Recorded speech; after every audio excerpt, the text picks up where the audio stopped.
मंगलम भगवान वीरो मंगलम गौतमो गणी मंगलम कुंद कुंदार्यो जैन धर्मोस्तु मंगलम सर्वमंगलमांगल्यम सर्वकल्याणकारकं प्रधानं सर्वधर्माणां जैनं जयतुशासनं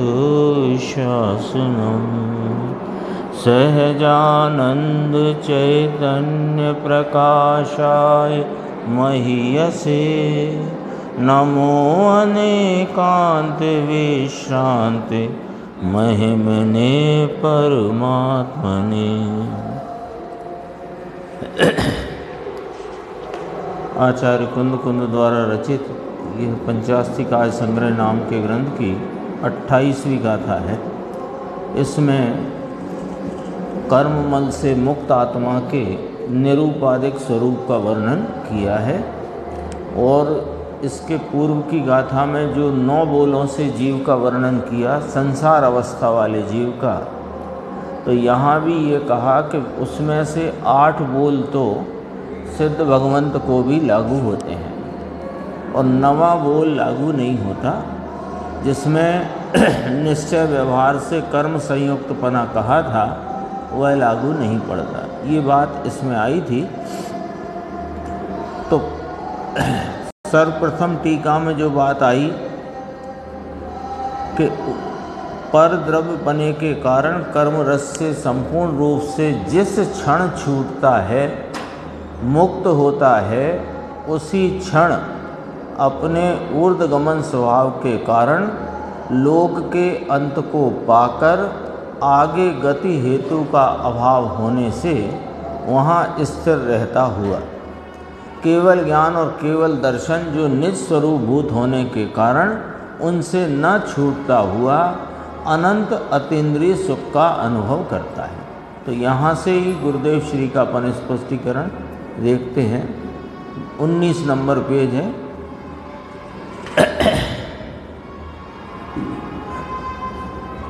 यहाँ हरि गीत है, उसके एक पैराग्राफ के बाद टीका है, टीका के 4 लाइन के बाद। जैसे धुआं ऊर्ध्व जाता है वैसे आत्मा अपनी शुद्ध शक्ति की प्रकटता करके आनंद दशा की प्राप्ति करके संसार दशा का मलिन दशा का नाश किया। देखो कथन की शैली गुरुदेव की। मलिन दशा का नाश करके शुद्ध शक्ति की प्रकटता न कहकर कहने की शैली ऐसी ली कि अपनी शुद्ध शक्ति की प्रकटता करके आनंद दशा की प्राप्ति करके संसार दशा का अर्थात मलिन दशा का नाश किया। बात तो एक ही है लेकिन शैली में फर्क है ना। अस्ति पूर्वक नास्ति। तब कहते हैं उसी समय, ये मुद्दे की बात जो इस गाथा और इस टीका में आई है ये समझने जैसी है। उसी समय ऊर्ध्वगमन स्वभाव के कारण लोक के अंत को पाकर ऐसा यहाँ मुक्त होता है, यहाँ मुक्त होता है, मध्य लोक में मुक्त होता है। जो हाँ अरे वही क्षण है, क्षण परिवर्तन नहीं है। जो विकार भाव सहित है उसने आत्मा के अंदर के वास्तविक तत्व के अनुभव, दृष्टि और स्थिरता द्वारा एक विकारी का नाश हुआ। एक माने जो विकारी भाव था उसका नाश हुआ और अविकारी दशा यहाँ प्रकट हुई, अर्थात मुक्त तो यहाँ शरीर में हुआ। शरीर होने पर भी यहाँ मुक्त दशा हुई, समझ में आया? ये पूछते हैं क्योंकि जो सिद्धत्व की प्राप्ति है वो तो शरीर संयोग में रहा और मध्य लोक में जीव रहा तब ही है, उसी क्षण है ना। और बहुत सारी चर्चा इसमें ली है। देखो 20 नंबर का पेज है, कि लोग मुक्ति के नाम पर कितनी विपरीत कल्पनाएं करके बैठे हैं, उसकी बात यहाँ थोड़ी सी अपने ख्याल कराते हैं कि बस देह छूट जाए और मुक्ति हो, इसलिए अनंत आत्माएं एक रूप हैं, अनंत में मिल जाए इसका नाम मुक्ति। ऐसा नहीं है। यद्यपि कि अपने युगल जी ने भी लिखा पूजा में, एक में है अपेक्षा कहा, सत्ता अपेक्षा नहीं, सत्ता सबकी न्यारी न्यारी है, अपना द्रव्य अपना गुण अपनी पर्याय, स्वद्रव्य स्वक्षेत्र स्वकाल स्वभाव। अवगाह की अपेक्षा से इतना कथन आता, अस्थि थी उसे गंवा दिया और पर में मिल गए या मिल जाए, उसका नाम मुक्ति होगा क्या? अपनी सत्ता को छोड़ दिया, माने अपनी सत्ता रही नहीं और दूसरी सत्ता में जाके मिल गए, तो कहा मुक्ति हो गई, तो कहा ऐसा स्वरूप नहीं है मुक्ति का। अपनी अस्थि को भूल गया। इसकी अपेक्षा तो संसार में अपनी सत्ता रखकर दुखी था, सो वह स्वतंत्र रूप से दुखी होता था। उस दुख की दशा का आनंद स्वभाव के अनुभव द्वारा शक्ति रूप आनंद प्रभु आत्मा पड़ा है, उसके आनंद के वेदन द्वारा दुख की अवस्था का व्यय होकर नाश होकर यहाँ हुई, यह यहाँ हुई, यहाँ मध्यलोक में शरीर के संयोग काल में मुक्ति अवस्था यहाँ हुई। ये तो कहते हैं कि ऊर्ध्वगमन स्वभाव के कारण उसी क्षण में लोक के अंत को पाकर शरीर के साथ ऐसा कहते हैं जैसे सिद्ध अवस्था हुई तो वो शरीर वगैरह उड़ जाता है, तो शरीर भी बड़ा लेकिन शरीर है तभी मुक्त हुए, कहना ये है। देखो इसमें आई ना चर्चा आई, भाव कर्म का एक ही समय है। हाँ, द्रव्य कर्म तो चला ही गया, तो उसका अभाव हुआ, क्षय हुआ, नाश हुआ, जो भी कहो। और शरीर है, अब शरीर भी नाश को प्राप्त हुआ, वो है होता है ना कपूरवत उड़ जाता है। लेकिन कहना क्या है कि शरीर उड़ गया फिर मुक्ति हुई, ऐसा नहीं है। बस ये पॉइंट पकड़ लो, दोनों का एक ही समय है। हाँ एक ही समय है। तो कोई ऐसा कहे कि शरीर के अभाव होने से मुक्ति हुई, तो कहा ऐसा नहीं है। ये पॉइंट इसमें है। ये तो शरीर अशरीरी हो गए ना सिद्ध भगवान, तो शरीर का अभाव होने से मुक्ति हुई, ये इस कथन का हेतु नहीं निकालना, इस कथन का मर्म ये नहीं है। वो तो गुरुदेव ने बहुत अच्छा शब्द अपने को वाक्य दिया है मुक्ति के लिए, मोक्ष के लिए, आत्मा का पूर्ण लाभ। तो आत्मा का पूर्ण लाभ अपनी सत्ता में अपने अनंत वैभव का परिपूर्ण भाव अपने में प्रकट हुआ। तो निमित्त में द्रव्य कर्म का अभाव हुआ, शरीर आदि संयोग का अभाव हुआ, वे उड़ गए कि रह गए। अपने पॉइंट ये है। तो कोई ऐसा माने, है ना, इसलिए इसमें चर्चा बहुत विस्तार से गुरुदेव ने ली कि शरीर छूटने से मुक्त हो गए, ये मुक्ति का स्वरूप नहीं समझना। कर्म छूटने से मुक्त हो गए, ये मुक्ति का स्वरूप नहीं समझना। मुक्ति का स्वरूप है, देखो अभी अपन ने पढ़ा ही था,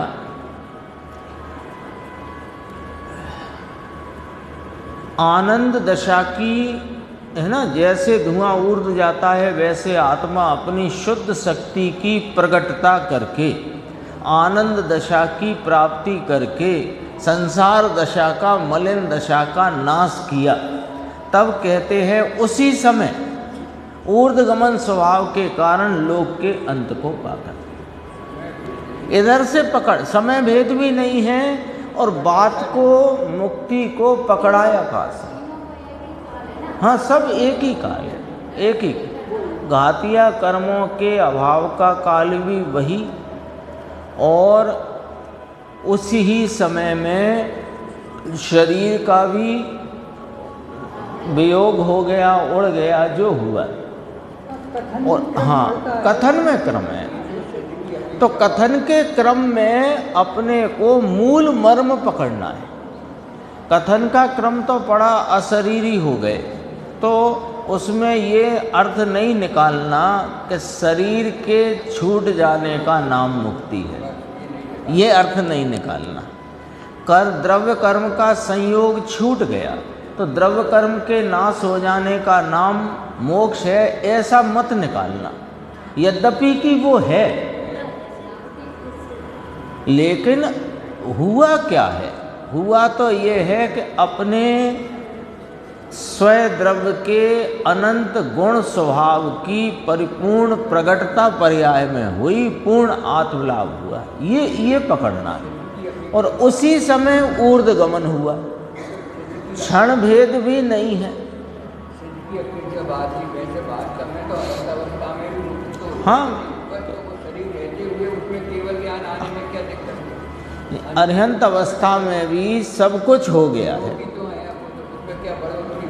न सुख बढ़ जाता है, न ज्ञान बढ़ जाता, न दर्शन बढ़ता, न कोई कुछ नहीं है, बस एक असिद्धत्व रूप भाव बाकी है, उसका अभाव होता है।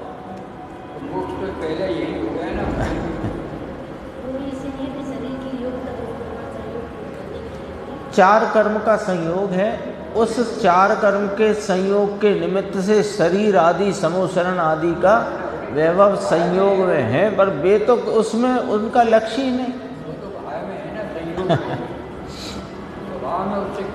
वो तो ऐसा ही है जैसे रेलवे स्टेशन पे 1000 यात्री बैठे हैं तो बैठे हैं, हम अपनी सीट पे बैठे तो बैठे। ऐसे ये सब समोसरण का वैभव पूरा का पूरा लगा हुआ है, लगा हुआ है। देखो, ये तो यहाँ पर ये बात कही कि अनेक प्रकार से जो मुक्ति के नाम पर भ्रामक कल्पनाएं हैं, वे कल्पनाएं छोड़ दो। उसके वर्णन और है आगे, देखो। ये तो कहते हैं कि ऊर्ध्वगमन स्वभाव के कारण उसी क्षण में लोक के अंत को पाकर,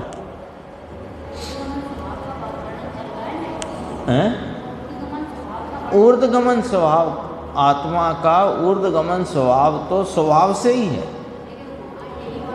हाँ, तो लोक के अंत को पाकर, तो फिर कहते हैं, समझना कि मुक्त यहाँ होता है, परंतु मार्ग में जाए तब तक अशुद्ध पारनामिक भाव कहा जाता है। गजब गप ही गप मारी है।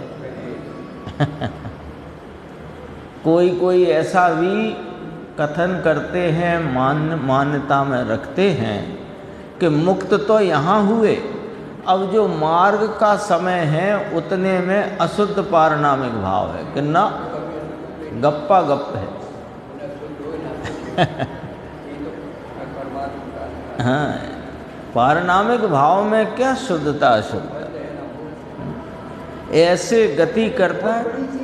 क्योंकि अगर एक समय में नहीं हो, सपोज उदाहरण के तौर पर होता ही है, हाँ, तो दो समय फिर वो जो बीच का गैप है उसमें क्या हुआ? हाँ, जो आप कह रहे हैं ना, फिर उस समय वो अशुद्ध था, तो हाँ, अशुद्धता का तो प्रश्न ही नहीं है, क्योंकि अशुद्धता तो अरहंत अवस्था में ही चली गई, लेकिन असिद्धत्व है। तो उस एक समय में जो, यदि अपन समय डिफरेंस माने, जैसे आपने उठाई बात, तो फिर यहाँ सिद्धत्व है तो बीच में क्या है? वो परेशानी है ही नहीं, है ही नहीं, है ही नहीं। इसलिए बहुत स्पष्टीकरण आ गया इस गाथा में। हाँ, ऐसे गति करता है ना, ऐसी जरा यहाँ मुक्त है उसी समय वहाँ जाता है, यहाँ मुक्त है उसी समय वहाँ है, जिस समय यहाँ मुक्त है उस समय ही वहाँ है। समझ में आया? ये तो समय समय की स्वतंत्रता की सिद्धि की प्रसिद्धि की है। यह बात भगवान सर्वज्ञ के अतिरिक्त कहीं नहीं हो सकती। कोई इसकी थाह पा सकता नहीं। सर्वज्ञ की कथनी में ये बात ना आई हो तो इसकी थाह, इसकी बात का मर्म कोई पकड़ नहीं सकता। एक समय का परिणाम छद्मस की पकड़ में ही नहीं है तो वो पटाएगा क्या? एक तो एक समय का परिणाम छद्मस के पकड़ में नहीं, और समय में भेद नहीं, समयांतर नहीं। देखो, मिथ्यात्व का व्यय तो मिथ्यात्व के भाव और सम्यक्त का भाव अपन यहाँ से समझते हैं, उसमें समयांतर है। जिस समय मिथ्यात्व है उस समय सम्यक्त नहीं, जिस समय मिथ्यात्व टला उस समय सम्यक्त है। यहाँ तो समयांतर है। यहाँ छद्मस्त अवस्था में साधक जीव को जब मिथ्यात्व है तब सम्यक्त नहीं हो, जब सम्यक्त है तब मिथ्यात्व नहीं। तो मिथ्यात्व वाला काल जुदा और सम्यक्त वाला काल जुदा। मिथ्यात्व के नाश का काल और सम्यक्त के उदय का काल तो एक। मिथ्यात्व के नाश का, सम्यक्त के उदय का, वो तो एक काल, व्यय उत्पाद। लेकिन जो मिथ्यात्व का काल है वो सम्यक्त का काल नहीं। समयांतर है ना, अपन तो बस समयांतर समझ रहे हैं। समय समय की, यह गुरुदेव ने कहा, समय समय की स्वतंत्रता की सिद्धि की प्रसिद्धि की है। राग का नाश करना कथन मात्र, कथन मात्र, उत्पन्न नहीं हुआ। नाश कर सकते नहीं। अब समय स्वभाव के आधार से राग यहाँ तो क्या कहना है कि जिस समय यहाँ मुक्त है उसी समय वहाँ है। जाता है को भी जरा गौण कर दो। जाता है ना, तो वहाँ जाता है से अपने चित्त में समय भेद की कल्पना आती है। तो इसको ऐसे समझो, जिस समय यहाँ मुक्त है उसी समय वहाँ है। एक समय की गति की इतनी मतलब स्पीड। तो ये वाली बात सर्वज्ञ की कथनी में न आई हो तो कौन इसकी थाह पा सकता है। बिना भान के बस अब ये शरीर और राग देश टाल डालो, मुक्ति हो जाएगी। अब बहुत सारी बातें गुरुदेव ने यहाँ ली, यानी मुक्ति के संबंध में कितनी भ्रमणाएं चित्त में बसी हैं, है ना। जैनेतर की तो बात दूर रखो, जैनों को कितनी बसी हुई हैं भ्रामक कल्पनाएं। ये शरीर और राग देश टाल दो, मुक्ति हो जाएगी। परंतु मुक्ति क्या है, कहाँ होती है, होती है तो कितने काल रहती है, और टालने के लिए क्या साधन हैं, क्या स्वरूप है, और टालने से क्या रह जाता है, और होता है तो कहाँ से आता है, और होता है तो कितने काल होता है। एक समय रहता है और गति करे तो एक समय में पहुंचता है, या कि दो समय में लगते हैं। कितनी बात है। सबका उत्तर यहाँ है एक लाइन में, टीका की एक लाइन में उत्तर है। देखो दोबारा से, मुक्ति क्या है, कि मुक्ति क्या है कि अपने आत्मा के अनंत गुणों के पूर्ण लाभ की दशा, उसका नाम मुक्ति है। और निमित्त में शरीर और कर्मों का संयोग छूट जाना, वह कथन में मुक्ति है। मुक्ति तो दरअसल पूर्ण आत्मलाभ की दशा को मोक्ष कहिए, मुक्ति कहिए, और निमित्त में से ये सब छूट जाना संयोग में, कर्मों का और शरीर आदि का। अब देखो मुक्ति क्या है, कहाँ होती है, क्या लोकाग्र में मुक्ति होती है, या कि इस मध्य लोक में इस भूमि पर मुक्ति होती है। अच्छा, होती है तो कितने काल रहती है, कितने काल रहती, शादी अनंत। और टालने के लिए, माने संसार टालने के लिए क्या साधन है ना, उपाय उसका क्या है। क्या राग देश को टालने का तुम और हम उपाय कर सकते हैं, प्रश्नवाचक है यहाँ पर। देखो, क्या राग देश जो परिणति में है, जो विकारी भाव है, जो अधूरास है, उसे टालने का कौन आत्मा है जो उद्यम कर सकता है? नहीं कर सकता। आत्मा अपने स्वरूप में स्थिरता का उद्यम कर सकता है, करता है, और ये टलते हैं। राग देश अभी तो प्राथमिक भूमिका में जो आंशिक राग देश का टलकर आंशिक शुद्धि की प्रकटता है, वो भी राग देश टालने से नहीं आती। वो भी स्वभाव का भान होकर उसके आश्रय में जब परिणति झुकती है, लगती है, तब यहाँ पर वह आंशिक शुद्धता की प्राप्ति होती। सम्यक दर्शन ही नहीं है तो अविरति सम्यक दृष्टि नाम जो आगम में आया, वो आया कहाँ से? ये तो कुछ नहीं है, अपनी जो स्थिति बिना सम्यक्त के फैला ली है, उसको जस्टिफाई करने का, उसको सिद्ध करने के लिए अनेक प्रकार से आगम की बातों का विरोध करके दरअसल में बहुत बड़ा अपराध करते हैं। बड़ा अपराध है, छोटा नहीं है। अवर्णवाद का अपराध सबसे बड़ा अपराध है जगत का। देखो कहाँ तक आई बात। टालने के लिए क्या साधन है, क्या स्वरूप है, और टालने से क्या रह जाता है। यदि ये रागादि भाव को टाल दिया और कर्म संयोग भी टल गए और शरीर का भी अभाव यानी संयोग छूट गया, तो फिर क्या रह जाता है? कुछ विचार किया है कि नहीं? लिखा कि नहीं यहाँ पे? क्या रह जाता है कि अपना स्वद्रव्य, स्वक्षेत्र, स्वकाल, स्वभाव स्वरूप निज सत्ता, जिसकी पर्याय रूप प्रकटता में पूर्ण आत्मलाभ वर्त रहा है, वो रह जाता है। और होता है ऐसा जो पूर्ण भाव, सो वह कहाँ से आता है? निमित्त में से आता है, कर्म के अभाव में से आता है, कि समोसरण में से आता है, कि वन जंगल गुफा कंदराओं में से आता है? कहाँ से आता है वो? और होता है तो कितने काल रहता है? एक समय रहता है कि साधी अनंत रहता है? सब विचार कराया ना अपने को प्रश्नवाचक के मान। ये बहुत सारी कल्पनाएं कहीं ना कहीं कोई ना कोई पड़ी है, उसको खुलासा कर देते हैं। और गति करे, यहाँ मुक्त हुआ तो गति करे तो एक समय में पहुँचता है कि दो समय लगते हैं, है ना। परमेश्वर केवली तीर्थंकर का कहा हुआ आत्मा ऐसा है। परमात्मा त्रिकाल ज्ञानी परमेश्वर ने कहा, इसके अतिरिक्त अज्ञानियों ने कल्पना की और बातें की, वे सब मूढ़ता की बातें हैं।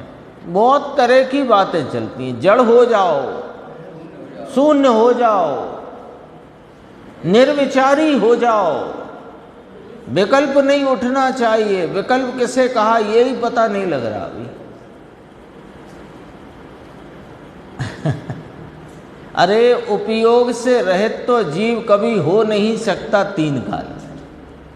बस उपयोग बहिर्मुखता में बरतेगा, वहाँ राग देश की उत्पत्ति है, रागी है ना इसलिए। और उपयोग जो स्वरूप का आलम्बन लेता है तो वीतरागता की उत्पत्ति है। ये मूल पॉइंट है। हाँ, तो निर्विकल्प के लिए क्या मानता है कि देखो हम कुछ भी विचार में लेते हैं तो हमको विकल्प उठता है, तो विचार ही बंद कर दो। हाँ, तो विचार बंद कर दो माने ज्ञान बंद कर दो। ज्ञान बंद नहीं करना, ज्ञान की दिशा पलटना है, बंद थोड़ी होता है।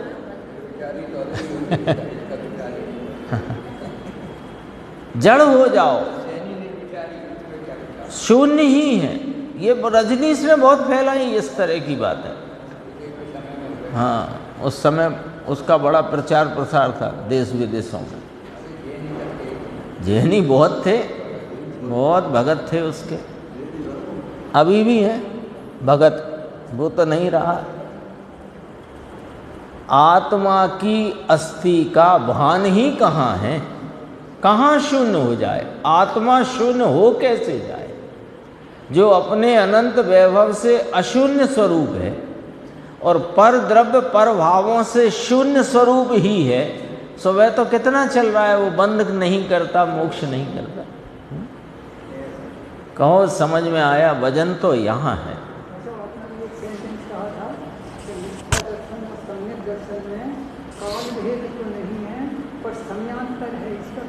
काल भेद है, मैंने ये कहा था, काल भेद है, समयांतर है, यहाँ समयांतर नहीं है।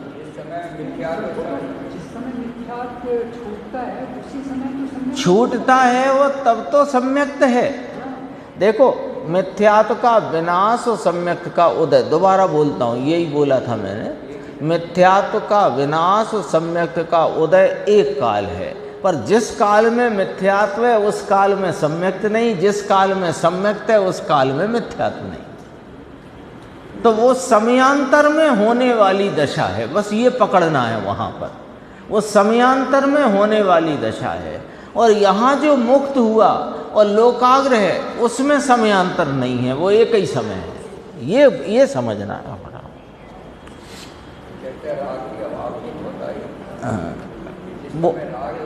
बहुत लिया गुरुदेव ने इस वाले पॉइंट को, ये पॉइंट को कि जिस समय मुक्ति है उसी समय लोकाग्र पर। सब ऐसा नहीं कि ये मुक्ति का समय और लोकाग्र का दूसरा समय, ऐसा नहीं। देखो, व्यवहार से समझाने को ये बात आती है कि एक समय में जीव 7 राजू गति करता है। 7 राजू हुआ ना, मध्य लोक से लोकाग्र 7 राजू, वो तो गति की व्यवस्था बताने की बात है। जिस समय मुक्त है उस समय लोकाग्र पर है, गति करके एक समय खर्च नहीं किया है। बात पकड़ना है ये वाली, बहुत है इसमें, अभी और आएगी बात। देखो, 8 कर्म रज से संपूर्ण रूप से जिस क्षण छूटता है, निमित्त की बात बताई, जिस क्षण में मुक्त होता है उसी क्षण में लिया, जिस क्षण में मुक्त नाम आत्मलाभ पूर्ण हुआ उसी क्षण में, ये तो निमित्त का कथन है। 8 कर्म रस से 8 में 4 तो बहुत पहले ही छोड़ दिए थे, अरिहंत अवस्था में, पहले का मतलब अरिहंत अवस्था में। जिस क्षण में मुक्त होता है, यानी जिस क्षण पर्याय में परिपूर्ण आत्मलाभ की दशा प्रकट होती है, नास्ति से कहो तो असिद्धत्व का अभाव होता है, उसी क्षण में, क्षण एक हुआ कि क्षण दूसरा हुआ, प्रश्नवाचक। क्षण अर्थात एक समय, क्षण अर्थात वापस असंग समय वाला क्षण नहीं, शब्द क्षण प्रयोग किया है, पर एक समय। क्षण ऐसे मत समझना कि क्षण मात्र में हाथ ऐसे आ गया, इसमें तो असंख्यात समय निकलते हैं, ये तो बोलचाल का क्षण है। यहाँ क्षण का अर्थ है वो जो काल द्रव्य का एक परिणाम बराबर का एक समय, उसको क्षण कहा। समय है जिस समय में यहाँ भगवान आत्मा अपना आनंद और अंतर शक्तियों का पिंड प्रभु, वह राग अज्ञान और अस्थिरता में रुका था, वह संसार था, उसे छोड़कर स्वभाव में एकाग्र हो गया और पूर्ण शुद्ध दशा प्रकट हो गई, विधि रख दी सामने, और गया अज्ञान और गया राग द्वेष। आत्मा पूर्ण शक्ति की सामर्थ्य से जागृत हो गया। ऐसी पूर्ण दशा को मुक्ति कहते हैं, मुक्त कहते हैं। मुक्त यानी कहीं लटकना, इसका नाम मुक्ति नहीं है। वहाँ लोकाग्र में जाके लटक जाने का नाम मुक्ति नहीं है। कितना इसमें देखो, थोड़ी ही बात करी है पर बहुत सारी बातों का यहाँ खुलासा कर दिया। कोई भी भ्रम नहीं रखना मोक्ष के, मुक्ति के संबंध में। हाँ, कोई भ्रम अपने जैनियों में, पढ़े लिखे में, पंडितों में, क्योंकि ज़्यादातर जो पंडित भी हैं, विद्वान भी हैं, वे व्यवहार वचन पकड़ करके निकल जाते हैं आगे। ये तो ज्ञानी जन केवली बताएं और उसका मर्म ज्ञानी जाने, वे ही अपने को बता सकते हैं सच्चाई तो ये। देखो श्रीमद ने कहा है ना, आत्मसिद्धि में आता है, मुक्त कहा निज शुद्धता, वह पावे सो पंथ, समझाया संक्षेप में सकल मार्ग निर्ग्रंथ। ये है मुक्त कहा निज शुद्धता। मुक्त द्रव्य कर्म से मुक्त होना, उसे मुक्ति नहीं कहा। शरीर से छूट जाना, उसे मुक्ति नहीं कहा। तो छूटता तो है तो छूटने दो, पर उसका नाम मुक्ति नहीं है। मुक्त कहा निज शुद्धता, वह पावे जिस मार्ग में उसकी प्राप्ति हो, वो ही पंथ है जगत में, बाकी सब मिथ्या पंथ है। समझाया संक्षेप में सकल मार्ग निर्ग्रंथ। एक लाइन में भी कितना भर दिया है, परंतु वांचने वाले को कहाँ भान है। वांचन तो कर जाए। बढ़िया आत्मसिद्धि का आज पाठ करते हैं, पाठ कर लिया पूरा, पाठ करते ना, पता ही नहीं लगा क्या हो गया, क्या कह दिया।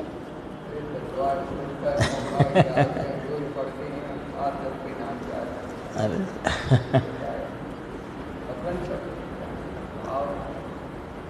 उसकी खबर नहीं होती। समझ में आया सकल मार्ग निर्ग्रंथ। जिस क्षण छूटता है उसी क्षण अपने ऊर्ध्वगमन स्वभाव के कारण ना। और देखो आगे और बहुत चर्चा ली गुरुदेव ने। फिर ये थोड़ा सा श्रीमद की याद आ गई थी ना, ये भी लिया। साधि अनंत अनंत समाधि सुख में, अनंत दर्शन ज्ञान अनंत सहित जो, अपूर्व अवसर ऐसा किस दिन आएगा, कब होऊंगा बायांतर निर्ग्रंथ जब। देखो यह निर्ग्रंथ मुनि की, नग्न मुनि की भावना भाते हैं। यही फिर लिया आगे, सर्वभाव से उदासीन वृत्ति करी, देह मात्र वह संयम हेतु होए जब। इसको कहते निर्ग्रंथता। उपकरण होते हैं मुनिराज के पास, जो आगम में जिनका वर्णन है वे पाए जाते हैं मोरपिछी और कमंडल, लेकिन उसमें ग्रंथ नहीं होते। उपकरण के प्रति भी किंचित उनको ममत्व नहीं होता। होते हैं। निर्ग्रंथता क्या है? बहुत गजब की चीज है निर्ग्रंथता। देखो देह के अतिरिक्त दूसरा कुछ नहीं, ये वस्त्र का धागा ही नहीं, दूसरा कुछ नहीं, देह मात्र संयम हेतु है। संयम माने वो व्यवहार चारित्र पालने के लिए देह बची है, ये नहीं कह रहे हैं। देह भी जाएगी और जिसे तुम लपेटे फिर रहे हो व्यवहार चारित्र की महिमा में, वो भी छूटेगा। वो तो स्वरूप की उग्र आराधना के लिए निमित्त रूप देह मात्र को संयम का हेतु कहने में आया है। उसकी भी किंचित मूर्छा नहीं होती। उसके प्रति अब ये आराधना के लिए रखना है तो इसको थोड़ा ठीक रखो। हाँ तो भी कोई, हाँ फिर ये 28 मूल गुण का उन्होंने बहुत अच्छा यहाँ वर्णन किया। देखो, नग्न भाव, मुंड भाव, सह अस्नानता, अदंत धोवन आदि परम प्रसिद्ध जो, केश रोम नख या अंग श्रृंगार नहीं, द्रव्य भाव संयम मय निर्ग्रंथ सिद्ध जब। सिद्ध मान सिद्ध भगवान नहीं, निर्ग्रंथता इस प्रकार सिद्ध है। इसे निर्ग्रंथता कहते हैं। देखो द्रव्य भाव संयम में चश्मा वसमा क्या काम का, बोलो। आजकल तो ऐसे हो गया जैसे जन्म सिद्ध अधिकार हो। इसमें लिखा कि नहीं लिखा? द्रव्य भाव संयम में, द्रव्य से भी नग्न और भाव से भी नग्न, तीन कषाय का अभाव, इसका नाम मुनिपना है। तो श्रीमद् भावना करते हैं, ऐसा मुनिपना हमें कब प्रकट हो, ऐसी भावना भाते हैं। कितने ही कहें उन्हें मुनिपना प्रकट हुआ था, ये सब फालतू विरोध की बातें हैं, कुछ नहीं हुआ था। भावना हुई थी, अंतरंग में ऐसा भाव हुआ तो लिख दिया, ये वाली बात। ये प्रवचन पूरा हुआ, 32 नंबर प्रवचन है, इसमें देखो, इसमें भी बहुत गजब की बात है। 25 नंबर का पेज है हिंदी में। जिस क्षण छूटता है, मुक्त होता है, उसी क्षण अपने ऊर्ध्वगमन स्वभाव के कारण लोक के अंत को पाकर आगे गति हेतु का अभाव होने से वहाँ स्थिर रहता हुआ केवल ज्ञान और केवल दर्शन निज स्वरूप भूत होने के कारण लो, उससे नहीं छूटता हो। जो निज स्वरूप भूत केवल ज्ञान केवल दर्शन है, उससे नहीं छूटता। कर्म से छूट गया, पर से छूट गया, परंतु अपने केवल ज्ञान और केवल दर्शन, अपना निज स्वरूप, उससे नहीं छूटता हुआ अनंत अतीन्द्रिय सुख का अनुभव करता है। संसार में इंद्रिय का निमित्त और सुख दुख की कल्पना का भोगता था, पिछली गाथा में ही आई बात। वह सिद्ध दशा में, सिद्ध में अनंत आनंद का भोगता है। परमात्मा आत्मा सिद्ध होता है तो उसके अनंत केवल ज्ञान और केवल दर्शन उनसे न छूटता हुआ अनंत अतीन्द्रिय सुख का। कोई कहता है ना कि भाई सिद्ध परमात्मा लोकालोक को देखते हैं, इसका उन्हें अनंत सुख है। ना ना ना, वे तो अपने अंतरंग अतीन्द्रिय सुख का परिपूर्ण भाव, अनंत सुख का भाव भोगते हैं, और ज्ञान की ऐसी दशा खिल गई है कि लोकालोक उसमें झलकता है। सब जान गए इसलिए सुखी हो गए। यहाँ से फिर वो चालू होती है चर्चा, जीवो हवई चेदा, जो ना ये भाव प्राण की, भाव प्राण के संबंध में भी एक बहुत अच्छा प्रकरण गुरुदेव ने लिया है। देखो पेज नंबर आ गया 27। आत्मा आनंद स्वरूप सच्चिदानंद प्रभु की शक्ति में आनंद और ज्ञान भरे हैं, वे पर्याय में प्रकट कर दिए, बस उसका जीवन जीवत्व भाव प्राण से जीते हैं। जीवन जीना है ना, जीव तो जीवन जिएगा कि नहीं जिएगा? जीव है तो जिएगा। तो कैसे जीते हैं? कि भाव प्राण से जीते हैं। समझ में आया? ऐसे सिद्ध हैं, ऐसी दृष्टि करना। कि क्या दृष्टि करना? कि सिद्धों का ये स्वरूप है कि वे अपने भाव प्राण से जीते हैं। ये सिद्धों का स्वरूप है, और सिद्ध जैसा मैं हूँ,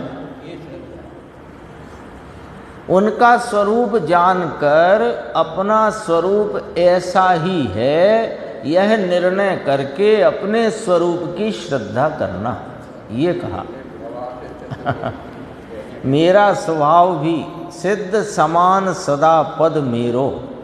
समय सा नाटक में आता है, चेतन रूप अनूप अमूरत सिद्ध समान सदा पद मेरो। ऐसा सिद्ध पद मेरा है, होगा नहीं है। ऐसी श्रद्धा ज्ञान और अनुभव करना, इसका नाम धर्म है। तो कहते हैं उस मुक्त आत्मा को, क्योंकि ये वर्णन किसका चलता है? मुक्त आत्मा का। उस मुक्त आत्मा को भाव प्राण धारण, ज्ञान दर्शन आनंद, ऐसी अनंत परिपूर्णता पर्याय की प्रकट हुई, ऐसा जिसने धारण किया है, ऐसा जीवत्व सिद्ध भगवान को जीव का ऐसा जीवपना, जीव उनका जीवन ऐसा है। नीचे लिया देखो, कहो उनकी आजीविका बंध गई। आजीविका बंध गई शादी अनंत काल के लिए। भाव प्राण से चैतन्य सुख सत्ता से जीने की आजीविका बंध गई। पीछे चर्चा आई है, लंबी थी इसलिए नहीं ली। पहले कोई विडो हो जाए, कोई ऐसी स्थिति बन जाए तो 2 रुपये महीने, 3 रुपये महीने ऐसे बांध दिए आजीविका के लिए, इकट्ठे दे दिए कि उसका ब्याज इतना आ जाएगा, 2 रुपये 5 रुपये, उस जमाने की बात है। तो आजीविका बन गई। यहाँ तो जब मुक्त हुआ, संसार में रही मलिनता का, अपूर्णता का नाश हुआ और मुक्त अवस्था नाम पूर्ण आत्मलाभ की दशा प्रकट हुई, तो सुख सत्ता चैतन्य बोध रूप ऐसे भाव प्राण की आजीविका बन गई शादी अनंत काल के लिए। हमेशा की शादी अनंत, अनंत काल रहेंगे। जब तक जीव है तब तक रहेंगे। कब तक जीव है? अनंत काल। पर के जीवन की उसे आवश्यकता नहीं है। तो अब देखो अपने से क्या कहते हैं, ऐसे सिद्ध पद की पहचान करके अपना आत्मा सिद्ध जैसा है ऐसी अंतर में दृष्टि करना, अनुभव करना, उसका नाम सिद्ध पद को जानने का फल है। नमो सिद्धाणम बोलने का फल ये है। बोलते हैं ना नमो सिद्धाणम, तो उसका फल आना चाहिए ना। तो फल क्या आना चाहिए कि जिनको नमस्कार किया उनका स्वरूप क्या है, और जैसा उनका स्वरूप प्रकट है ऐसा मेरा त्रिकाल स्वरूप है, ऐसा अनुभव, उसका आस्वादन, उसकी प्रतीति, उसमें रमणता अनुभव करना, ये उसका फल है। अब दूसरा बोल आया, अगला पेज है 28। दूसरा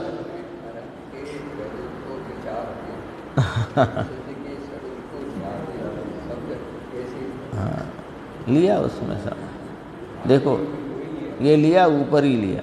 अकेले सिद्ध को जाने कि ऐसा मैं हूँ, वे भी पहले संसारी थे। बेकार और अज्ञान का नाश करके ज्ञान और वीतरागता प्रकट की, तो सिद्ध पद का जीवत्व उसे कहा जाता है। एक बोल ये हुआ, 9 बोल जीव के हैं ना, 9 में 8 बोल सिद्ध को लागू पड़ते हैं, 9वां बोल लागू नहीं पड़ता। ये चर्चा आएगी। अभी दूसरा बोल आया, चिद्रूप जिसका लक्षण नाम स्वरूप है, ऐसा चैतैत्रत्व होता है।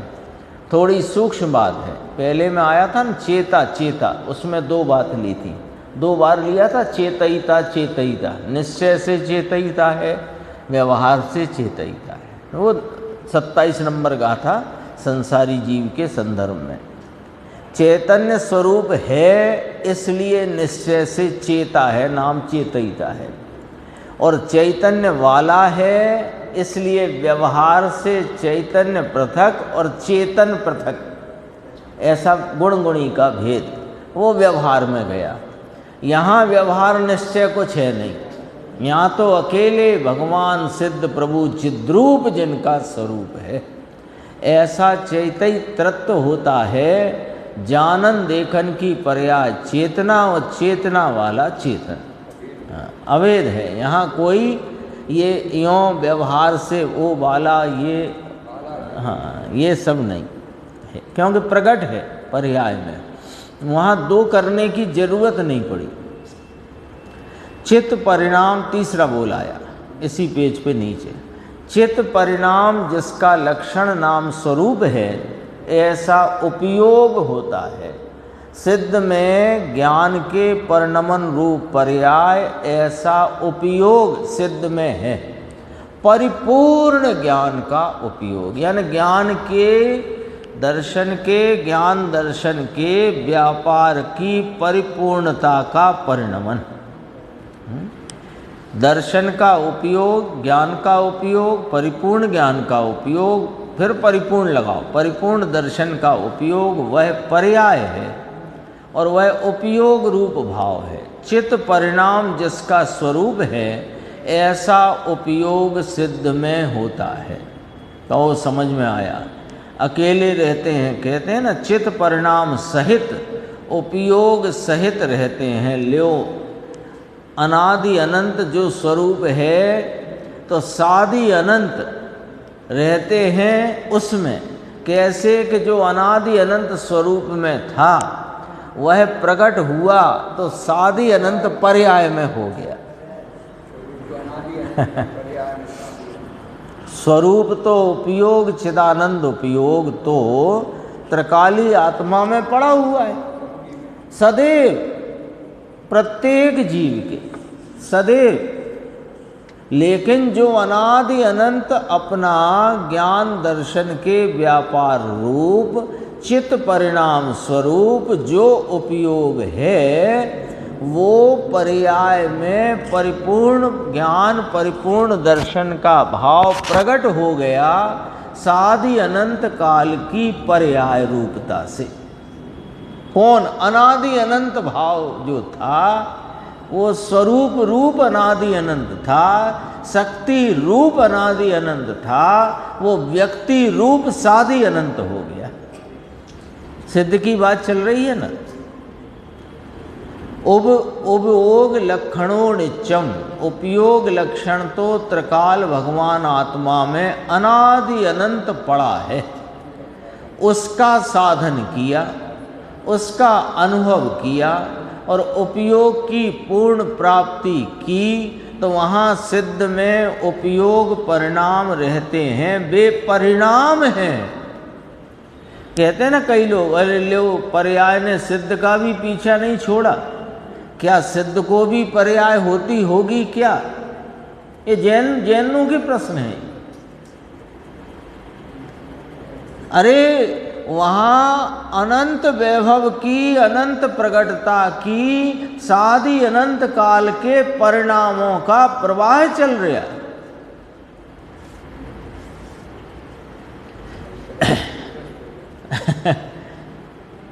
वे परिणाम हैं ऐसा कहते हैं। सिद्ध में भी परिणाम है, सिद्ध में भी परिणाम। क्या परिणाम? चेतना के परिणाम। वे परिणाम वहाँ हैं क्योंकि यहाँ शुभ और अशुभ परिणाम थे और शुद्ध थोड़े थोड़े थे साधक अपेक्षा। ऐसे वहाँ पूर्ण चैतन्य परिणाम अकेले रहते हैं। अरे गजब, समझ में आया। अब अगला बोल प्रभुत्व का। अब प्रभु सिद्ध भगवान प्रभुत्व स्वरूप जो अनादि अनंत है जीव का, वो पर्याय में प्रभुत्वपना पूर्ण प्रकट हुआ। तो उनमें प्रभुत्व है। क्या है प्रभुत्व का स्वरूप? कि प्राप्त किए हुए समस्त आत्मिक अधिकारों की शक्ति मात्र रूप प्रभुत्व होता है। सिद्ध भगवान परमात्मा नमो सिद्धाणम। वे सिद्ध भगवान कैसे हैं कि प्राप्त की हुई नई वीतराग पूर्णानंद की पर्याय प्राप्त की। कर्म कायकृत कहलाए ना, ये आत्मिक कर्म नाम कार्य। तो कार्य कृत, ये कायकृत नहीं है शब्द, गलत लिखा है। कर्म का है ना, कृत्य कहलाते हैं ना। हाँ, तो कार्य जो करना था वो कर लिया, तो कार्य चल रहा है पूर्णता का। हाँ, यह आत्मिक अधिकारों की, आत्मा की अधिकारों की शक्ति मात्र रूप प्रभुत्व होता है। इस शक्ति का उसका प्रभुत्व होता है, उसका तो शासन चलता है। नीचे है देखो, फुटनोट दिया इसका, तो गुरुदेव ने पढ़ा। शक्ति यानी सामर्थ्य, ईशत्व, मुक्त आत्मा समस्त आत्मिक अधिकारों को भोगने में, उसका शासन करने में स्वयं समर्थ है, इसलिए वह प्रभु है। अपनी निर्मल पर्याय भोगने में समर्थ है, इसलिए प्रभु है। ये प्रभुत्व की बात आई। और फिर ये आई बात उसकी कर्ता की। देखो अगला बोल आया, यहाँ तो कहते हैं समस्त वस्तुओं से असाधारण ऐसे स्वरूप की निष्पत्ति मात्र रूप यानी निज स्वरूप को रचने रूप कार्य का कर्तृत्व है सिद्ध भगवंतों को, है ना। अपने को लगे सिद्ध तो कुछ करते नहीं ना। कई लोग तो ऐसी चर्चा भी करते हैं कि भगवान ही करते हैं, तो कहा भगवान कुछ नहीं करते, तो भगवान पर का कुछ नहीं करते, लेकिन अपने स्वरूप की रचना के कार्य को निरंतर करने का कर्तृत्व उनको है। समस्त वस्तुओं से असाधारण राग द्वेष आदि सबसे पृथक चीज ऐसे स्वरूप की निष्पत्ति मात्र भगवान आत्मा ज्ञान आनंद स्वभाव से भरपूर पड़ा है, उसकी वर्तमान में जो पर्याय प्रकट हुई परिपूर्णता की, वह निष्पत्ति मात्र रूप निज स्वरूप को रचने रूप कर्तृत्व होता है। अपनी पूर्ण शुद्धता को रचने रूप सिद्ध को कर्तृत्व होता है। सदा ही अपने स्वरूप की रचना करते हैं, वह कर्तृत्व है उसका, उसके वे प्रति समय करता है। सिद्ध भगवान को कहीं पर का कर्तृत्व है या नहीं, है ना। लोग कहते ईश्वर करता है सबका, अरे भगवान अब मदद करो, हे भगवान अब मदद करो, बहुत तकलीफ में हैं, तो ईश्वर की कृपा हो जाए। आता है ना, क्या क्या नहीं आता। क्या कहते हैं, मनुष्य प्रयत्न ईश्वर करता, अपना काम तो प्रयत्न करना है, फिर ईश्वर उसको करे जो कुछ करना हो सो। ऐसा होता है ना, एक ईश्वर से कुछ मांग रहा है, दूसरा उसका विरोधी कुछ मांग रहा है, तो दोनों का काम करें ईश्वर। वो मांग रहा है कि इसकी मौत हो जाए, वो मांग रहा है इनका जीवन बच जाए। दोनों ही ईश्वर से, उसे ही ईश्वर से दोनों ही मांग रहे हैं। अब ईश्वर बड़े धर्म संकट में फंस जाएगा। फिर ईश्वर तो कह के आए ना अभी पीछे के बोल में, प्रभु है, ईश्वर है, लेकिन अपने लिए ईश्वर है। अपने आत्मिक अधिकारों को, शक्तियों की सामर्थ्य को, हाँ समर्थ है उसमें। अब कहा कर्तृत्व है, तो कहा अपने स्वरूप की रचना का कर्तृत्व। मकान पे भी ऐसा लिखते हैं, ईश्वर करता, धूल भी करता नहीं, लिखो अंदर तुम्हें जो लिखना हो सो। यहाँ तो कहते हैं कि अपना ईश्वर अपनी शक्ति में से प्रकट होकर जो पर्याय निर्मल हुई, उसका वह ईश्वर है, उसका वह प्रभु है, और अपनी ऐसी स्वरूप रूप पर्याय की रचना का उसको कर्तृत्व है। एक विषय मैं सोच रहा हूँ क्रम में आ जाए तो अच्छा है। हाँ, ये आ गया। देखो, एक बहुत अच्छा प्रकरण है, समय है 2 मिनट का। देखो, ये स्टोरी तो लंबी है, मैं वैसे ही बता देता हूँ। एक कोई व्यक्ति था, तो वो आम बेचता था, आम। तो कोई सेठ जी खरीदने निकले, तो उसने कहा कितने के आम, तो कहा 4 रुपये। तो 4 रुपये के आम खरीदे सेठ जी ने, और 10 का नोट दिया, उस पे खुले नहीं थे, तो उन्होंने कहा जब तुम घर जाने लगो तो मेरी दुकान पे 6 रुपये दे जाना। लड़के से कहा, वो आम बेचने वाले से। और ऐसा करके सेठ जी तो दुकान चले गए। अब लड़का जब घर जाने को उठा, तो वो 6 रुपये देने के लिए सेठ जी के दुकान पे जाता था। तो फिर उसका एक्सीडेंट हो गया रास्ते में, लड़के का, और अस्पताल ले गए। अस्पताल में उसकी माता वो भी वहाँ आई, वो भी बीमार। फिर उस माता को बोला कि ऐसा करो, मेरी तो मरने की तैयारी है, ये 6 रुपये सेठ जी को, खुद बहुत गरीब, माता गरीब, वृद्ध है माता, बहन भी गरीब, यानी विपन्नता बहुत अधिक। हाँ, तो भी नियत में अंदर इतना है कि वो 6 रुपये सेठ जी को वापस पहुंचा देना, मैं तो मरने वाला हूँ। ऐसा करके उसने कहा, जबकि उसके पास मरने वाला है तो अर्थी तक के पैसे नहीं है, लेकिन ये 6 रुपये तुम सेठ जी को लौटा देना। तो उसकी बहन ने जाकर सेठ जी की दुकान पे पूरा वृतांत बताया और 6 रुपये वापस किए और उस लड़के का इस प्रकार मरने का समय आ गया है और ऐसी ऐसी करुण कथा, यहाँ से मैं पढ़ता हूँ, देखो। बहन ने ऐसी करुण कथा कही कि लोगों को रोना आ गया। तो सुनकर सबने चंदा कर दिया 300 रुपये का। 6 रुपये वापस करने गई थी, 300 रुपये का चंदा हो गया। देखो अब पॉइंट पकड़ना, बात तो स्टोरी तो सुना दी। देखो ऐसी बातें लोगों को अच्छी लगती है और बात भी सच्ची। ऐसी लड़की बोली कि मेरा भाई गुजर गया है, माता वृद्ध है, मेरे भाई का अंतिम वचन है कि ये 6 रुपये जो मेरे हाथ में हैं ये सेठ के हैं, उसे दे देना। तो बहन ने कहा भाई ले लो। अरे क्या है, वह तो गुजर गया, कल आम लिए थे तो सबको रुदन आ गया। देखो सज्जन का जीवन, लौकिक नीति की बात।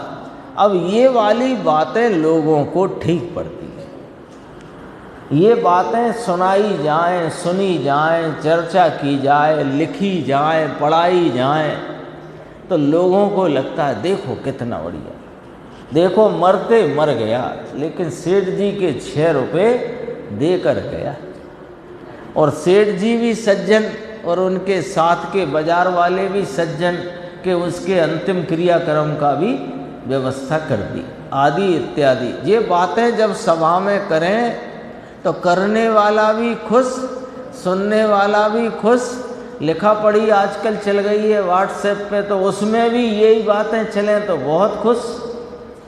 अब देखो यहाँ तो कहते हैं कि यह सब तो जीव ने अनंत बार किया है। सुनो ना भैया, अपने जीवन का चैतन्य स्वरूप क्या है उसकी दृष्टि और ज्ञान किया नहीं। अब यह तो अनंत बार वापस निगोद में जाएगा। कड़वा सच है, लो कड़वा सच है, ये सुनना पड़ेगा। क्या कह रहे हैं देखो भाई साहब, क्या कहते हैं, ये सब तो अनंत बार किया। लौकिक नीति, लौकिक न्याय, लोगों के प्रति दया, उनके प्रति करुणा, ये सब काम अनंत बार किए, अनंत बार किए। लेकिन मैं जीव, मेरा चैतन्य जीवन, उसका चैतन्य स्वरूप क्या, उसकी दृष्टि न करी, उसका ज्ञान न किया। अब इसका क्या फल होगा? सब किया नीति न्याय के बहुत काम, लेकिन इस चैतन्य भगवान को दृष्टि में ना लिया, इसकी पहचान न करी, तो उसका कोई फल आएगा कि नहीं आएगा? कि अनंत बार वापस निगोद में जाएगा, कसाई खाने लगाएगा। ये बहुत दयालु बन करके उस नीति न्याय की बात, देखो बात कड़वी है, कड़वी है बात, पर सच्ची है। कसाई खाने लगाएगा, क्योंकि जब तक मिथ्यात्व भाव हो और ऐसी क्रिया हो दया की, दान की, करुणा की, नीति की, तो भी फिर कसाई खाने लगाएगा। ये कौन सी बात कही आपने कि ऐसा है? कषाय का अभाव तो इस अकषाई स्वभाव की दृष्टि से ही होता है। बाकी वर्तमान में कषाय की मनता रूप परिणमन में कषाय को रांधोगे, रांध रांध कर जो कषाय रखी है, तो वक्त आते, उसका मौका होते, वो ऐसी जोर से फटती है। स्प्रिंग होती है ना, स्प्रिंग, तो स्प्रिंग को दबा करके और आपने रख दिया, लेकिन वो जिस ढक्कन लगा के रखा, वो खिलौने भी आते हैं, तो ढक्कन लगा के रखा, वो ढक्कन के खुलने का जब वक्त आएगा, तो इसलिए कहा कसाई खाने लगाएगा। क्योंकि वह अत्यंत तीव्रता से फिर प्रकट होती है कषाय। आत्मा के भान बिना वह पर्याय का चक्कर फिरेगा। पर्याय का चक्कर ही ये है, कैसा? शुभ और अशुभ, शुभ और अशुभ, शुभ और अशुभ चक्कर लगता है। ये लोगों को इसकी कीमत नहीं आती। इस चैतन्य भगवान जो शुभ अशुभ भावों से रहित अपने चैतन्य और सुख का कंद है, उसकी इसको कीमत नहीं आती। शुभ की बहुत कीमत आती है, उससे पुण्य बंधेगा। और फिर व्यवहार की भूल हो किसी की तो अपन बता सकेंगे, तुम्हारा ये ठीक नहीं, तुम्हारा ये ठीक नहीं, हमारा ये ठीक नहीं, तुम्हारा वो ठीक नहीं, हम तो थोड़ी तबीयत ठीक नहीं है इसलिए ऐसा करना पड़ता है, बाकी ऐसा कुछ नहीं है, हमारा ऐसे तुम्हारा, यही बातें करें। व्यवहार की भूल हो तो बता सके। और फिर एक और ऊपर से बात कहे, निश्चय वाले तो बातें करते हैं, अंदर में भूल में भरे हुए हों तो बताना हो तो बताना किस प्रकार। अब देखो गुरुदेव क्या कहते हैं, निश्चय वाले बातें करते हैं। भाई ये असली बात, ये चैतन्य का वास्तविक स्वरूप जो है, जैसा है, वो बताना हो तो कैसे बताएं? आप बता दो, कैसे बताएं? शुभ करते जाओ शुद्ध हो जाएगा, ऐसे बताएं कि शुभ अशुभ की रुचि छोड़कर इस चैतन्य भगवान की रुचि करो, ऐसे बताएं। बोलो कैसे बताएं? अब बताते हैं तो कहते तुम तो बातें करते हो बस ऐसी। सब गुरुदेव ने इस प्रकार का यहाँ पर लिया। शेष चर्चा आगे की साथ।